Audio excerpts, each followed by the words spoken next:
Catus, Maximus here, this time with a video about my glass paperweight collection, plus a few other random glass items that I just use as glass paperweights. I've done a couple videos. I have a stone egg collection and a few others like that. I have a stone apple collection that I even did a review on. Anyway, as far as glass paperweights, some of these are intentional glass paperweights. They just tend to be glass spheres with a flat ground on their end. A lot of them are basic with bubbles. Some of these things are really artsy and can get real expensive, surprisingly enough. I had no idea until I just searched around a little bit on YouTube about glass paperweights to see if there are any other videos. There weren't many about like stone apples or stone eggs, but there's certainly ones about glass paperweights. A couple off the edge of my frame are these, which are just cut like large jewels. I guess they're supposed to look like large diamonds. This is a shallow one.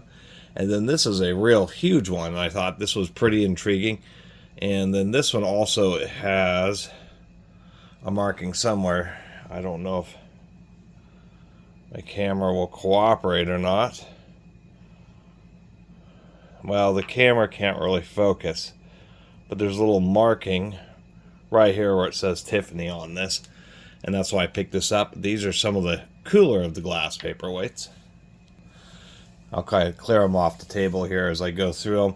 So we have general cleared ones. This is just kind of an odd, like Hershey's chocolate drop kind of style with facets on it.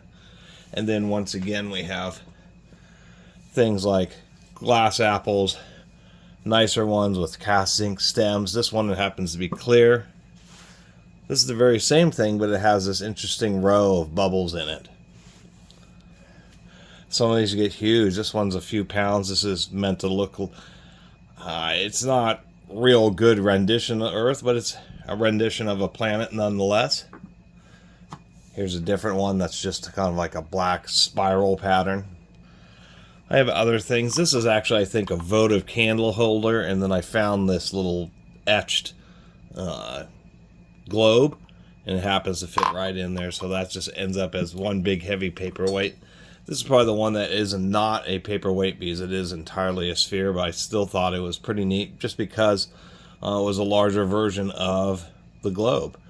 Although I don't know if it's proportion. Well, I guess it's proportioned okay. We have other random stuff. This happens to be something that looks like one that looks like a peach. Here's one that looks like a bird. Here's a little cluster of grapes. I guess this is, not technically good. This is a New York City, but at some point this little glass, they use like a laser to create these bubbles in glass, and these things have really taken off in popularity. I see them a lot at like garage sales. But it is another type of glass paperweight. Of course, there are little ones like this. More calm. This one's actually has some kind of external painting. I just thought it was pretty neat because it was really iridescent. These seem to be pretty common. This is a glass kind of egg-shaped one with a couple of fishes in it. This one I thought was pretty neat just because it had this kind of interesting spiral pattern. This is another kind of oddball one, I guess, like a glass Fabergé egg. This is, I don't know if this is, I think it's supposed to be a cat. Maybe not the best, but the ones that have more of this coloring seems to be more of the artsy-fartsy style ones. There's ones that are like this, which is pretty interesting. It has like a really tight, complex pattern in it.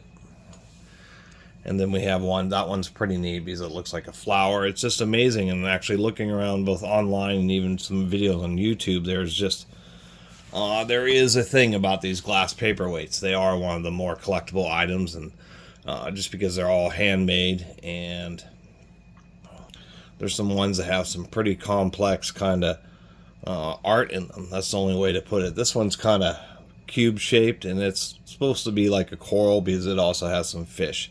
Fish is a common theme. And even though these are technically aren't paperweights, they also are paperweights, but these are the there's just all sorts of glass fruit that has also been a thing. It's just the durability of glass, the way it can always shine up, the way its color and everything always lasts forever. I understand why people do collect glass items, We have things like glass tomatoes. This is a glass apple. This is a big green glass apple. This, I don't know if this is also supposed to be an apple, or I guess it is what it's supposed to be. It's just kind of an odd shaped one. The ideas people have for recreating fruits. This is obviously supposed to be some kind of pear, and it has like an interesting pattern. Of course, we have the obligatory glass bananas, and then last but not least, I don't even know why I picked this up. I've never been to a Disneyland or any. I've seen Disney movies. I've never been to any of their attractions. But this is like some kind of iridescent. I'm sure this thing was probably pretty expensive at a Disneyland gift store, but I only paid probably like $3 for it. I only ever pick these things up when they're a couple, $3, $4, that type of thing. So anyway, that's my little video of my glass paperweight collection, just to kind of add to a few of the other videos that are out there on this subject. Thanks for watching.